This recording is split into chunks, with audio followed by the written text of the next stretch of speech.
Hello दोस्तों, स्वागत है आपका आज के इस वीडियो में। कल हमने बात की थी कि कैसे सिंगल इनकम सोर्स जो होता है, अगर वो किसी कारणवश मार्केट स्लो डाउन, पैंडेमिक या फिर जिस कंपनी में आप काम कर रहे हैं उसकी माली हालत जब खराब हो जाती है तो उसकी वजह से इम्पैक्ट कर सकता है। एंड वो एक सिंगल इनकम सोर्स के ऊपर अगर आप डिपेंड करते हैं तो कैसे आप डीप फाइनेंशियल ट्रबल में आ जाता है। जब जब हम बात करते हैं सिंगल इनकम सोर्स की तो बहुत सारे लोगों को मिसकंसेप्शन होता है कि ये सिर्फ जॉब वालों के लिए है, ये सिर्फ फ्रीलांसर वालों के लिए है। ये बहुत ही बड़ा मिसकंसेप्शन है। मैं आपको आज दो ऐसे एग्जांपल दूंगा कि जिसमें ये आपका मिसकंसेप्शन दूर हो जाएगा। सो single income source is the problem.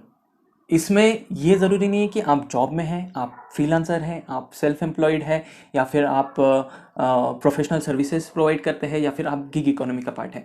But even if you are a businessman, जहाँ पे आपका पूरा का पूरा दारोमदार एक सिंगल इनकम सोर्स के ऊपर है, तो वो भी रिस्क के कैटेगरी में आ जाता है। तो इसके चलिए आज मैं आपको दो एग्जांपल देता हूँ। सबसे पहला एग्जांपल है, मेरे एक बहुत ही पास के दोस्त है, तो उनका कोचिंग का बिजनेस है। Before Covid they were doing fantabulous. उनका सेट रूटीन था कि मतलब कौन से महीने में क्या करना है, कहाँ मार्केटिंग करनी है, सारा टाइप हो चुका था, टीचर्स टाइड अप थे and everything was set, the complete business was set and बहुत अच्छा खासा इनकम भी वो लोग जनरेट कर रहे थे। बट जैसे ही कोविड आ गया और जैसे ही लॉकडाउन लग गया तो वो कंप्लीटली बिजनेस मॉडल जो है वहाँ पे रुक गया, और जहाँ पे बिजनेस रुक गया वहाँ पे इनकम भी रुक गई। तो बिजनेसेस भी जो एक ही प्रोडक्ट, एक ही सर्विस के ऊपर भी काम कर रहे हैं, वो भी मेजरली इम्पैक्टेड है होते हैं। दूसरा एक एग्जांपल देता हूँ मैं आपको। मेरा एक रिलेटिव है, उनका चंद्रपुर डिस्ट्रिक्ट में वाइन शॉप था। सो सालों से वो वाइन शॉप बहुत बढ़िया से चल रहा था। They were totally dependent on that particular income. उन्होंने दूसरा कुछ भी शुरू नहीं किया क्योंकि सब कुछ आराम से चल रहा था। ये भी एक रीज़न है ना, जहाँ पे हम कंफर्टेबल हो जाते हैं कि आ रहे हैं ना, महीने दर महीने हमारे पास में आ रहा है, तो हम बहुत ही कंफर्टेबल हो जाते हैं और हम ये कभी नहीं सोचते कि इसके साथ में कुछ गलत हो सकता है। सो 2014 में जब चुनाव लड़ा गया, बीजेपी की तरफ से जो सुधीर मुनगंटीवार थे, जो चंद्रपुर डिस्ट्रिक्ट से लड़ रहे थे, उनका एक चुनावी एजेंडा था कि अगर वो चुन के आते हैं तो दारू का जो पूरा व्यवसाय है चंद्रपुर डिस्ट्रिक्ट का, वो कंप्लीटली बैन कर देंगे। बाकी जिलों की तरह जैसे गढ़चिरौली में है, वर्धा जो डिस्ट्रिक्ट है वहाँ पे कंप्लीटली बैन है, उस तरीके से वो चंद्रपुर में भी कंप्लीटली बैन कर देंगे। एंड एट दैट टाइम वहाँ के लोगों का जो लॉबी थी, उनका सोच ये था कि दारू का जो व्यवसाय है उससे स्टेट को इतना राजस्व जाता है, इतना टैक्सेशन जाता है, तो वो कंप्लीटली बंद नहीं कर सकते। उसमें करोड़ों करोड़ों रुपए का जो टैक्स है वो गवर्नमेंट को जाता था, और वो एकदम से कट कर देंगे, वो एकदम से बंद कर देंगे तो उनके सरकारी तिजोरी के ऊपर बहुत बड़ा बोझ बढ़ जाएगा और वो ये नहीं कर पाएंगे और नहीं करेंगे। बट जैसे ही 2014 का इलेक्शन हुआ और चुनाव के नतीजे आए, कुछ ही महीनों के बाद में सुधीर मुनगंटीवार जी ने चंद्रपुर डिस्ट्रिक्ट में कंप्लीट दारूबंदी कर दी।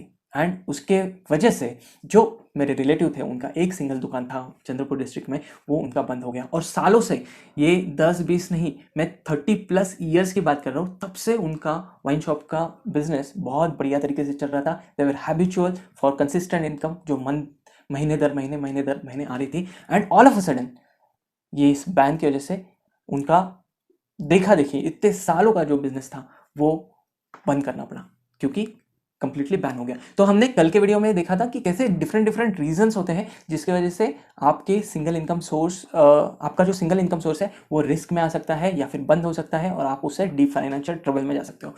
और ऐसे कई सारे रीजन है। जैसे इस केस में अगर हम देखेंगे तो इस केस में पॉलिटिकल रीजन था, किसी पॉलिटिकल अलायंस ने कुछ रूल्स तैयार कर दिए, तो उसके वजह से भी बहुत बड़ा इम्पैक्ट आ जाता है। सो इसीलिए हमेशा ज़रूरी है कि आप एक से ज़्यादा अपने इनकम सोर्सेस तैयार कीजिए। एक इनकम सोर्स के ऊपर डिपेंडेंट नहीं रहना है आपको, क्योंकि खुदा ना खास्ता आगे फ्यूचर में अगर कुछ भी उसके ऊपर आता है तो आप इम्पैक्टेड नहीं होने चाहिए, आपकी फैमिली इम्पैक्टेड नहीं होनी चाहिए। इसीलिए मैंने एक ये मूवमेंट चालू किया है जहाँ पे आप अवेयर हो सको, ताकि आप सोच सको कि और क्या किया जा सकता है, किस तरीके से आप एडिशनल इनकम सोर्सेस अपने लिए जोड़ सकते हो। अगर आपको भी इस मूवमेंट का पार्ट बनना है तो इस वीडियो के डिस्क्रिप्शन में मैं आपको एक व्हाट्सएप ग्रुप का लिंक शेयर कर रहा हूँ, ताकि हम एक ऐसे लोगों की कम्युनिटी तैयार कर सके कि जहाँ पे लोग अवेयर हो और अपने मल्टीपल इनकम सोर्सेस जनरेट करने के लिए सोचे, विचार करें, एक्शन लें और खुद को और अपने फैमिली को इस रिस्क से बचाए आने वाले फ्यूचर।